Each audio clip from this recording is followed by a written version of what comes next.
नमस्कार दोस्तों, ये video editorial compilation for mains का पार्ट है। आप प्लेलिस्ट में जाके एडिटोरियल की वीडियोस पेपर वाइज और टॉपिक वाइज देख सकते हो। और अगर आप दिसंबर 2019 के बाद की वीडियोस को देखना चाहते हो तो वीडियो के नीचे मौजूद ज्वाइन बटन की सहायता से आप मेंबरशिप को ज्वाइन कर सकते हो। चलिए डिस्कशन स्टार्ट करते हैं। जीएस पेपर 2 के इस टॉपिक से आप इस आर्टिकल को जोड़ सकते हैं। आर्टिकल है जन सूचना पोर्टल के बारे में, जहां पर कोई भी नागरिक जो सरकार की इंफॉर्मेशन है उसे अवेल कर पाएगा इस पोर्टल के माध्यम से। इस पोर्टल को लॉन्च किया गया है राजस्थान की सरकार के द्वारा। ये राइट टू इंफॉर्मेशन को और बेहतर तरीके से एम्पावर करेगा। जन सूचना पोर्टल जिसे राजस्थान की सरकार ने लॉन्च किया वो एक रिमार्केबल अचीवमेंट होगा, जिससे आरटीआई एक्ट को और एम्पावर किया जाएगा। स्पेसिफिकली आरटीआई एक्ट का सेक्शन 4 जो ये कहता है कि सरकार को प्रोएक्टिव होकर इंफॉर्मेशन को डिस्क्लोज करना चाहिए। आखिर बात बात पर लोगों को आरटीआई दाखिल करने की आवश्यकता पड़ती क्यों है? अगर सरकार क्रूशियल इंफॉर्मेशन खुद से ही पब्लिक डोमेन में ला दे, जो इंफॉर्मेशन लोगों के लिए रिक्वायर्ड है, तो आखिर क्यों लोगों को जरूरत पड़ेगी कि वो बार बार आरटीआई दाखिल करें? और सरकार को भी परेशानी होती है उन आरटीआईज को रिप्लाई करने में। ये प्रॉब्लम्स आएंगी ही क्यों? ट्रांसपेरेंसी के साथ अकाउंटेबिलिटी भी बहुत जरूरी है। दैट्स वाई जो जन सूचना पोर्टल है, जिसे आगे हम जेएसपी कहेंगे, आप समझ जाइएगा, वी आर टॉकिंग अबाउट जन सूचना पोर्टल, उसकी बहुत ही ज्यादा वैल्यू है या बहुत ज्यादा सिग्निफिकेंस है, क्योंकि ये राज्य सरकारों को और ज्यादा अकाउंटेबल बनाएगा। जब उनकी इंफॉर्मेशन पब्लिक डोमेन में है, लोग उसे एक्सेस कर पा रहे हैं, तो वो सरकार से सवाल भी कर पाएंगे कि आखिर ये ऐसे क्यों हो रहा है। तो ये सरकार को ज्यादा अकाउंटेबल भी बनाएगा। देखिए, जो ट्रांसपेरेंसी है उसके साथ अकाउंटेबिलिटी बहुत जरूरी है, लेकिन क्या इस तरीके की अकाउंटेबिलिटी ने कभी भी सिस्टम को ट्रांसफॉर्म किया है? हाँ, जवाब है किया है। इसका एक एग्जाम्पल आप ले सकते हैं। राइटर कहते हैं कि जब वो सुप्रीम कोर्ट की ई कमेटी में थे, जो कई तरीके के निर्णय लिया करती थी, तो जुडिशियल डिलीवरी सिस्टम में ट्रांसपेरेंसी को मेंटेन करने के लिए नेशनल जुडिशियल डेटा ग्रिड को तैयार किया गया, लॉन्च किया गया। ये 2013 में लॉन्च किया गया था। इसका उद्देश्य ये था कि जो भी केसेस अभी तक पेंडिंग है उनकी इंफॉर्मेशन को पब्लिक किया जाए। कुछ समय बाद 1 साल का डेटा गैदर किया गया और पेंडिंग केसेस को इस ग्रिड पर अवेलेबल करवाया गया। ये बताया गया कि पिछले 30 सालों में 70,000 से ज्यादा केसेस पेंडिंग है। चीफ जस्टिस और जो रजिस्ट्रार्स थे वेरियस कोर्ट्स के, उन्होंने इस फैक्ट को काफी एप्रिसिएट किया कि अब उन्हें जो डिले हो रहे हैं केसेस में, उनका जवाब देने में आसानी होगी। कई सारे कोर्ट्स ने इसी बात को संज्ञान में लेते हुए आज जो पुराने केसेस हैं उनको डिस्पोज करने के लिए कई तरीके के प्रयास किए हैं और उन्हें सक्सेस भी मिली है। तो ये एक केस स्टडी है, ये एक एग्जाम्पल है कि जब लोगों के सामने इंफॉर्मेशन होती है, जब ट्रांसपेरेंसी को मेंटेन किया जाता है, अकाउंटेबिलिटी को इंश्योर किया जाता है, तो सक्सेस मिलती है किसी भी एरेना में। और ये सक्सेस हमने जुडिशियल फील्ड में इसके पहले अवेल भी करी थोड़ी बहुत हद तक। देखिए, इस पोर्टल के जरिए गवर्नमेंट की कई सारी एक्टिविटीज पब्लिक डोमेन में होंगी, जैसे कि फूड ग्रेन्स का प्रोडक्शन कितना हो रहा है, कहाँ पर कितने राशन शॉप्स हैं और वो कितना अमाउंट या कितना जो मात्रा है किसी भी फूड ग्रेन की उसको डिस्ट्रीब्यूट कर रहे हैं, जो वेरियस स्कीम्स हैं उनका इम्प्लीमेंटेशन कैसा है, उनके बेनिफिशियरीज कौन हैं, और भी कई सारी इंफॉर्मेशन इस पोर्टल पर अवेलेबल होगी। जो पोर्टल है उसमें एक कंसल्टेटिव प्रोसेस के जरिए, बातचीत के जरिए, जिसमें गवर्नमेंट ऑफिशियल्स, आईटी प्रोफेशनल्स और सिविल सोसाइटी इन्वॉल्व थे, इंफॉर्मेशन को अपडेट करने का मैकेनिज्म डेवलप किया गया।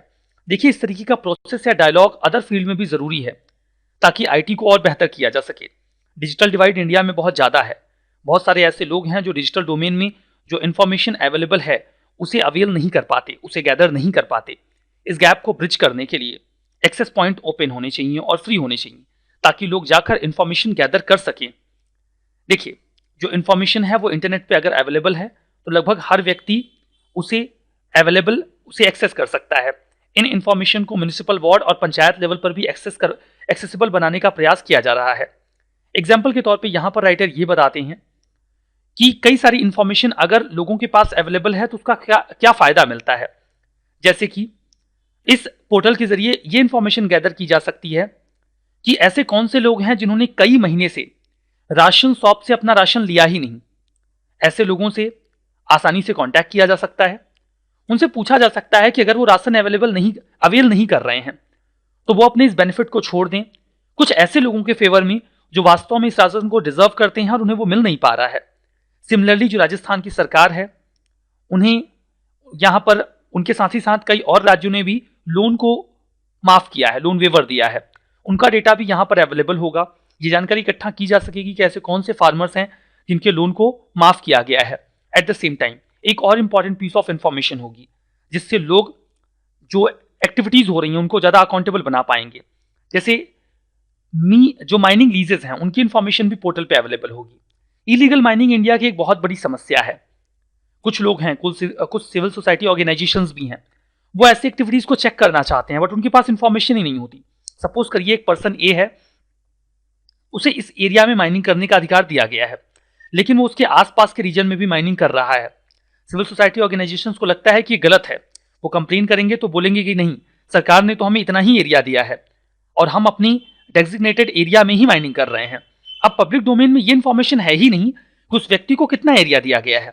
ठीक है, इसके इतर अगर वो एनवायरमेंट को पोल्यूट कर रहे हैं और वो जो क्लियरेंस का मैकेनिज्म है उसको ब्रीच करता है, तो सिविल सोसाइटी ऑर्गेनाइजेशन अगर कंप्लेन करेंगे तो बोलेंगे कि जो लॉस हम कर रहे हैं उसके लिए हमें क्लियरेंस मिला हुआ है। अब ये क्लियरेंस तो पब्लिक डोमेन में है ही नहीं, लेकिन अगर ये इश्यूज पब्लिक डोमेन में हैं कि किस व्यक्ति को कितनी लीज दी गई है, कौन कौन से इन्वायरमेंटल नॉर्म्स हैं जो उन्हें कंप्लाई करने हैं, फॉलो करने हैं, तो लोग जाके बोल सकते हैं कि नहीं, ये जमीन तो आपको मिली ही नहीं है, या ये इन्वायरमेंट क्लियरेंस तो आपको मिला ही नहीं जो आप नुकसान कर रहे हैं। तो इससे हमारे इन्वायरमेंट को प्रिजर्व करने में भी काफी मदद मिल जाएगी। फाइनली जो पोर्टल है वो प्रोडक्शन और रॉयल्टीज का भी जिक्र करता है कि कितने टैक्सेस पे किए जाने वाले हैं किसी माइनिंग लीज के मुताबिक, और जो इन्फॉर्मेशन अवेलेबल होगी इससे सरकार और लोगों के बीच एक पार्टनरशिप डेवलप होगी जो प्रोग्रेसिव होगी और एक क्लीनर सोसाइटी की ओर हमें लेकर जाएगी।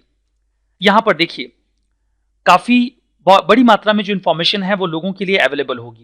देखिए सरकार के पास कई सारी फाइल्स में बहुत सारी इन्फॉर्मेशन है, लेकिन वो लोगों के लिए एक्सेसिबल नहीं है। फिर लोग क्या करते हैं, इन्फॉर्मेशन चाहिए तो आरटीआई एप्लीकेशन डाल दीजिए, सरकार उसे जज करेगी फिर रिप्लाई करेगी।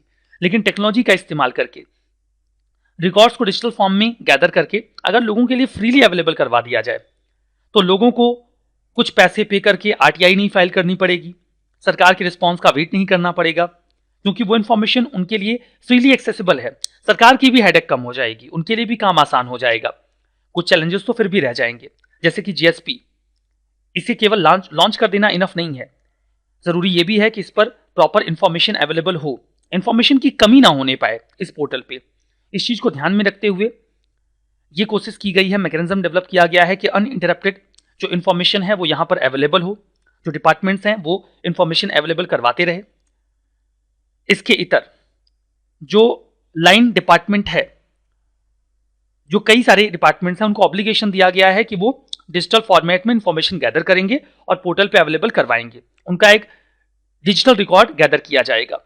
डिपार्टमेंट ऑफ इंफॉर्मेशन टेक्नोलॉजी एक नोडल डिपार्टमेंट की तरह काम करेगा जो कि इस पूरे पोर्टल जीएसपी के डेवलपमेंट एंड ऑपरेशनलाइजेशन के लिए काम करेगा, जवाबदेह होगा। डिपार्टमेंट जो है वो अपने ऑब्लिगेशंस को अच्छे से फॉलो करता रहे। इसके लिए डिपार्टमेंट को एक एडवाइजरी ग्रुप, जिसे डिजिटल डायलॉग एडवाइजरी ग्रुप भी कहा जा सकता है, उसके प्रति अकाउंटेबल रहना होगा। ये एडवाइजरी ग्रुप जो डिपार्टमेंट है उसकी एक्टिविटीज को मॉनिटर करेगा। ठीक है, इसके इतर एक ग्रीवांस रिड्रेसल ऑफिसर भी होगा जो कि सरकार को अकाउंटेबल बनाएगा कि वो इंफॉर्मेशन लोगों तक पहुंचाते रहें। सरकार जो राजस्थान की है वो लोगों को ट्रेन भी कर रही है ताकि वो ऐसी फैसिलिटीज को एक्सेस कर पाए। हालांकि इतना काफी नहीं होगा, अगर अन्य राज्य भी राजस्थान सरकार के इस कदम को फॉलो करते हैं तो ज्यादा अकाउंटेबिलिटी इंश्योर की जा सकेगी, बेहतर गवर्नेंस प्रोवाइड करवाया जा सकेगा। गवर्नेंस के पार्ट में जब आप आंसर लिख रहे हो तो इस पोर्टल का जिक्र आप जरूर करें। तो यहाँ पर हमारा ये आर्टिकल समाप्त होता है। एक क्वेश्चन आपके लिए मेंस का है, द लॉन्च ऑफ जन सूचना portal in Rajasthan is a vital कॉग। Vital कॉग का मतलब होता है बहुत ही महत्वपूर्ण कदम है जिससे लोगों की राइट टू इंफॉर्मेशन, या वाइटल कॉग का मतलब होता है किसी चीज को और ज्यादा बल दे देना, और ज्यादा अधिकार दे देना, या सामान्य भाषा में कहें तो कुछ और दांत दे देना। तो राइट टू इंफॉर्मेशन को ये और ज्यादा एम्पावर करेगा। आप बताइए आपकी इस पे क्या राय है, आपको कमेंट करना है इस क्वेश्चन को 150 वर्ड्स में। इस डिस्कशन में फिलहाल इतना ही है। Thank you very much for discussion.